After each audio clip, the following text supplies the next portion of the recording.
najprej splošno izjavo, kaj se je zgodilo, pol pa še kakšno vprašanje, sogovornik na voljo,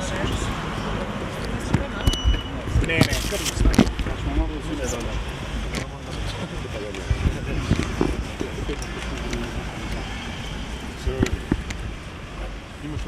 Včerajšnja prometna nesreča, ki se je zgodila okrog 11:30 na avtomobilski cesti A1 pri počivlišču Lom. Zadnje ugotovitve policistov kažejo, da je voznik tovornega avtomobila s pripeto cisterno, 50-letnik, vozil v smeri Kopra in na pasu za počasna vozila trčil v stoječi osebni avtomobil Dacia, katerega je potiskal pred seboj. Osebni avtomobil je odbilo v nasip ob avtomobilski cesti, kjer je obstalo ukleščeno med tovornim avtomobilom in samim nasipom. Med rinjenjem tega osebnega avtomobila je avtomobil trčil še v osebni avtomobil Golf, ki je stal pred osebnim avtom Dacia, v katerem so bile tudi dve osebe telesno poškodovane. V osebnem avtomobilu Dacia so 4 osebe izgubile življenje, 2 osebe v Golfu sta bile pa lažje telesno poškodovane. Po samem trčenju po nesreči je voznik tovornega avtomobila zapustil kraj prometne nesreče in odšel neznano kam, tako da ga še vedno iščemo. Iskalna akcija voznika je stekla že včeraj. Že včeraj smo pregledali območje neposredno ob sami prometni nesreči. Pri iskanju je bil uporabljen tako helikopter kot vodniki službenih psov, vendar voznika še nismo izsledili. Tekom današnjega dne je bila organizirana iskalna akcija, pri kateri je sodelovalo približno 30 policistov. Pregledali so območje okoli Logatca in okrog samega mesta nesreče, vendar gre za zelo zahteven teren, voznik zaenkrat še ni izsleden. Po zadnjih informacijah gre za 50-letnega moškega, bolj okroglega obraza, nosi očala, kratkih črnih las, oblečen naj bi bil v sivo mikico, oblečen v modre kavbojke, obut v natikače. Ob tej priložnosti še enkrat pozivam vse eventualne priče nesreče, očividce, da vkolikor karkoli še vedo, da se javijo ali na najbližjo policijsko postajo, ali da to sporočijo na telefonsko številko 113 ali na anonimno telefonsko številko 080 12 00. Izkoristil bi to priložnost in pozval tudi voznika, ki je zapustil kraj prometne nesreče, da se sam javi na najbližji policijski postaji, kjer mu bo v prvi vrsti nudena pomoč in šele na to z njegovo pomočjo ugotavljane ostale okoliščine same prometne nesreče. A je že jasno mogoče, zakaj je prvi avto Golf stal tam? So se vozili skupaj te Romuni, ker sta dva romunska avtomobila. Zakaj je v bistvu sploh ustavil se, pa zakaj se je potem ta drug ustavil tudi? Po zadnjih ugotovitvah sta ta dva avtomobila vozila skupaj. Razlog, zakaj sta se ustavila na pasu za počasna vozila, zaenkrat še ugotavljamo. A sta stala v robu čisto, ali kako, ker ta izgleda, da se vseeno poskušal izogniti, če je trčil z desnim delom? Pravim, zakaj sta se ustavila in razlog ustavitve še ugotavljamo. Kje sta točno stala na samem delu vozišča, bodo policisti ugotovili z ogledom. Se je voznik tega tovornjaka, ki je potem pobegnil, kaj javil svojcem domačih, kako ste kaj z njimi govorili, se ve, ali je še živ? S svojci smo govorili, tega podatka, da bi se javil, pa nimamo. Zakaj je točno njegova krivda? Zato, ker je pač to je zelo nenavadna situacija, ne? Ja, lahko rečemo, da gre za nenavadno situacijo. Načeloma ustavljanje na pasu za počasna vozila je prepovedano. Vendar, tudi če se nekdo ustavi na pasu za počasna vozila, to še ne pomeni, da vozniki pripelje od zadaj lahko nemoteno nadaljuje vožnjo in povozi, kdor je gor na tistem pasu. Pa je bilo nepregledno tam, mislim, a veste, če ne, ta del ceste ni nepregleden, je pregleden. Krivda je deljena drugače? O tem bo odločalo sodišče naše, da ugotovimo okoliščine same prometne nesreče.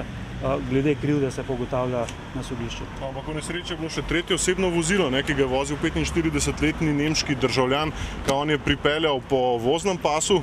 Tako, ta voznik, nemški državljan, je pripeljal po sredinskem voznem pasu in je v bistvu prišlo samo do oplaženja z osebnim avtomobilom Golf, katerega je odbilo naprej. Je jasno, koliko časa so stala ta vozila na tem pasu počasno, te dva romunska vozila? To okoliščno še ugotavljamo. Sta bila mogoče zavarovana obe vozili, varnostni trikotnik? Tega podatka nimamo, da bi bil za njimi postavljen trikotnik. Pa je to vozilo z nemškim državljanom, on je potem se skušal izmakniti na prehitevalni pas ali je samo peljal naravnost in ravno v tistem trenutku, ko je Golfa odbilo, je oplazilo? Tako, ko je Golfa odbilo na vozni pas, je prišel do oplaženja, on je pa čisto normalno vozil. In tudi poškodbe na njegovem vozilu so minimalne. Se je potem ustavil in počakal? Tako, tudi on se je ustavil. Ali lahko potrdite, da je zbežal torej šofer čez cesto na drugo stran avtoceste? Točno, kam je voznik pobegnil, ne vemo, to nam bo edino on lahko pojasnil. So pa priče, ki so potrdili, da je šel čez avtomobilsko cesto. Tam je pa potem v nadaljevanju odšel, pa ugotavljamo. Koliko časa boste danes še iskali? Tako, tekom današnjega dne bo še tekla ta iskalna akcija. Z iskanjem bomo nadaljevali tudi jutri, organizirano.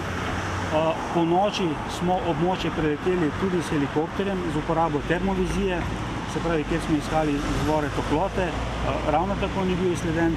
Pa tekom včerajšnjega dneva je bil uporabljen helikopter, ki je pregledal območje ob sami železnici in avtomobilski cesti. Gre pa za zahtevno, relativno gozdnato območje, kjer je zgoraj, iz ptičje perspektive, pogled zelo otežen. Včeraj in danes so bili uporabljeni tudi vodniki službenih psov, vendar žal sledi še niso potegnjeni. Potem tega voznika, ko ga izsledite, kaj ga čaka kazenska ovadba zaradi povzročitve prometne nesreče iz malomarnosti, kaj drugega? Voznik, ko bo izsleden, bo najprej zaslišan v zvezi same prometne nesreče, o končnem ukrepu, se pravi zaključek prometne nesreče, bo pa znan, ko bodo razjasnjene vse okoliščine same nesreče. Je še prezgodaj govoriti o kazni. Tako. Pa obstaja že z vaše strani kakšen sum, zakaj bi lahko pobegnil iz kraja nesreče? So predvidevanja? Glejte, po takšni nesreči bi marsikdo zapustil kraj prometne nesreče, tako da zakaj je konkretno on zapustil, nam bo lahko samo on pojasnil. Lahko sklepate mogoče na hitrost, pri kateri trčijo v tem vozili? Smo za neprilagojeno hitrost. Mi izhajamo iz predpostavke, da je vozil z neprilagojeno hitrostjo in trčenje v stoječi avtomobil brez zaviranja, kajti na kraju niso bile najdene sledi zaviranja. Kakšna pa je neprilagojena? Neprilagojena je vsa tista hitrost, pri kateri ni mogoče varno ustaviti vozila brez posledic za druge udeležence v cestnem prometu. Včasih je to 20 km/h, včasih pa 120. Gospod Hodžič, zakaj recimo je potem prišlo, če je on z desnim delom svojega avtomobila oziroma kamiona trčil v Dačijo, zakaj potem je prišlo do tega, da ga je stisnil ven iz ceste in da je tam cisterna tudi obstala, Dačija pa se je zagozdila oziroma ustavila pri tem skalnem nasipju? Po trčenju v zadnji del osebnega avtomobila je tovorni avtomobil potiskal pred seboj. Takrat je tudi voznik izgubil oblast nad samim tovornim avtomobilom in sila gibanja je pač potisnila vse skupaj navzven. Tovorni avtomobil je obstal na travnati površini ob avtomobilski cesti, Dačijo je pa stisnilo ob nasip. Koliko metrov ga je potiskal? Ta podatek imajo policisti izmerjen, ki so opravljali ogled. Mene še nekaj zanima. Gasilci so podali nekaj očitkov glede na voznike, ki se niso pravilno razvrščali. In pa videli smo tudi nekaj posnetkov, da so vozniki med samim zastojem hodili izven avtov in se na avtocesti tudi igrali nogomet in podobne stvari. Kakšne so zagrožene kazni za takšne voznike? Jaz bi se ob tej priložnosti predvsem zahvalil vsem tistim voznikom, ki so včeraj potrpežljivo čakali v koloni in se tudi pravilno razvrstili ob zastoju na avtomobilski cesti. Žal, tudi z vaših posnetkov smo lahko videli, da je pa nekaj voznikov le, ki tega niso upoštevali in te naj se zamislijo nad svojim početjem v bodočih primerih. No pa kakšna je recimo kazen za nekoga, ki v takih koloni stopi iz avta in se sprehaja? Globa je 80 evrov. Vsi tisti, ki stopijo na avtomobilsko cesto, so se dolžni opremiti z odsevnimi jopiči, kar smo tudi iz posnetkov lahko videli, da nekateri tega niso imeli. Seveda je pa to lahko seveda nevarno tudi za vso intervencijo, ki pride tja, ne lahko koga povozi. Absolutno. Vsako ustavljanje na avtomobilski cesti, naj bo to odstavni pas, naj bo to pas za počasna vozila, je izjemno nevarno. Priporočil bi in svetoval vsem voznikom, naj se na avtomobilski cesti, kjer so velike hitrosti, ustavljajo predvsem na počivališčih, bencinskih servisih. Res v skrajnih primerih naj uporabljajo SOS-e ali odstavni pas. In tudi, kadar se ustavijo na odstavnem pasu, naj vozilo pomaknejo skrajno desno, čim bolj ga stisnejo k varovalni ograji, izstopijo iz vozila in se sami umaknejo za varovalno ograjo. Pri tem je potrebno tudi poudariti, naj se predtem prepričajo, da se slučajno niso ustavili nekje na nadvozu, da bi pol njihov prehod čez ograjo pomenil skok v prepad. Tako da varno ustavljanje na avtomobilski cesti je res samo na počivališču. Saj so avtomobilske ceste, kjer se vozi z najvišjimi hitrostmi. Je pa tudi res verjetno, da ta avtocesta ni po najnovejših varnostnih standardih, ker bi moral poleg 3 pasov biti v vsakem primeru še odstavni pas.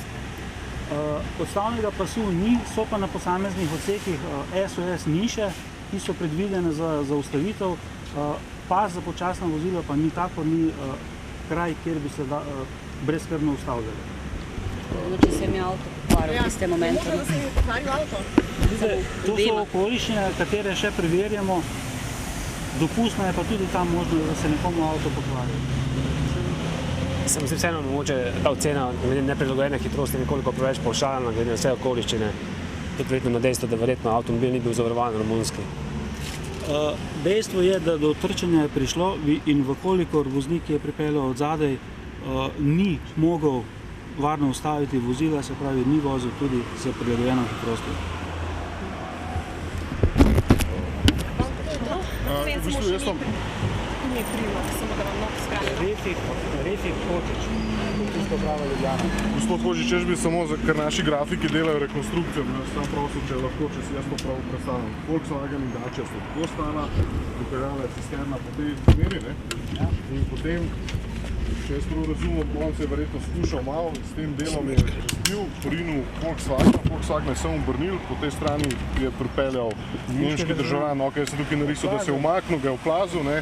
In zdaj končna posledica, če jaz prav razumem, tega je bila, da je Volkswagen nekako tako obstal na voznem pasu, ta se je verjetno ustavil, Dacia pa je stisnil med skale. Tako. Si to pravilno predstavljal? Pravilno si predstavljal. Kdaj pa je prišlo recimo do smrti potnikov, potem ko je Dacia bil čez ograjo, že tako je Zdravnik je tole ugotavljal trenutek smrti.